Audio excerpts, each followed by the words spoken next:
There's no substitute for being here. This was an unforced error on the part of the Biden administration. I'm hoping that there's enough political will on the other side of the aisle to do what they should have done in the first place, and that's not to try to fix something that wasn't broken and go back to what is working. All right. Right now, nothing seems to be working at the border. You're looking at these live drone shots. We're getting along the border here in the Rio Grande and the same area that a lot of these senators, including Senator Mike Braun of Indiana, visited, including a detention facility for minors that's meant to hold about 250 people, but presently houses more than 4,000, largely teenagers. The senator is back home in Indiana right now. He joins us out of Jasper. Senator Mike Braun, very good to have you. What did you learn yesterday, Senator? Well, it was a whirlwind tour. We got down there a little before midnight, quickly loaded up, went down to the Rio Grande River where there's a port of entry and where there's just a stream of illegal immigrants coming in with signs and arrows in terms of how to do it. I learned that all you need to do is get halfway across the river and you've made it, because that's where the boundary line is. But that evening, to show you how brazen the other side is, the smugglers and coyotes. We get down to the river, and of course, nothing's going on because they knew we were coming. And all of a sudden, you hear heckling from the other side. I asked the Border Patrol, well, who is that? Because they were speaking in Spanish. Said, those are coyotes and smugglers saying, regardless of what you do, we're going to keep coming. That's the way the trip started. We went back that evening. You could see a stream of mostly kids and very young adults, some infants, going into two staging areas under an interstate, under a road, port of entry, because there's so many people coming in with that welcome sign that Biden put out there, and he shut everything down that Trump was doing that was working before.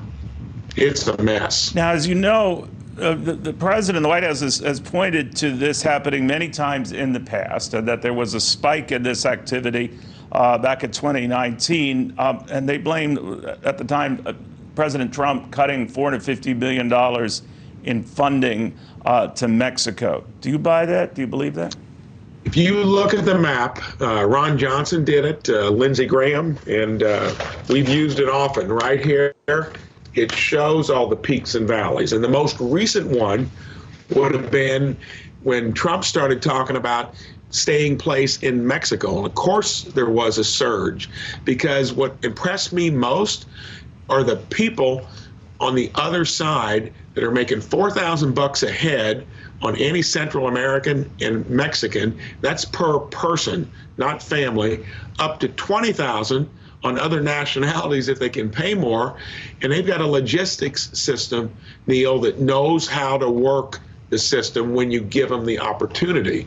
It was at a 45-year low, which President Biden failed to mention, when you had the wall built to the extent, even though you got gaps in it where he shut it down, and you had placement in Mexico where you weren't let into the country, and you were working with the Northern Triangle countries. Biden politically said, we're stopping it because it was Trump. He's got a fiasco that 17 other senators witnessed as well. Senator, there are estimates here that the number of kids crossing the border could keep soaring. One study has it at as many as 18 to 22,000 at the border in April, another 25,000 in May. There's no way we can keep up with that. There's not. The total figures, February was about 100,000. It's going to hit about 140,000 in March. This is along the whole sector of the southern border. Texas has got 4 or 5 separate sections themselves, and 250,000 is what the Border Patrol said they're bracing for. And you know what's happening now? You get there, you're so overwhelmed. You saw the pictures in the facilities. There was a Biden administration lady there telling us not to take pictures. Border Patrol told us as well, but you could tell that was kind of perfunctory and that they knew we were going to. This is going to get only worse rather than better. We took a trip up the river and back spanned about a half an hour, 40 minutes. And I said, how can people get across that quickly? They said they're ingenious. They got a raft system, and all you need to do is get halfway across the river.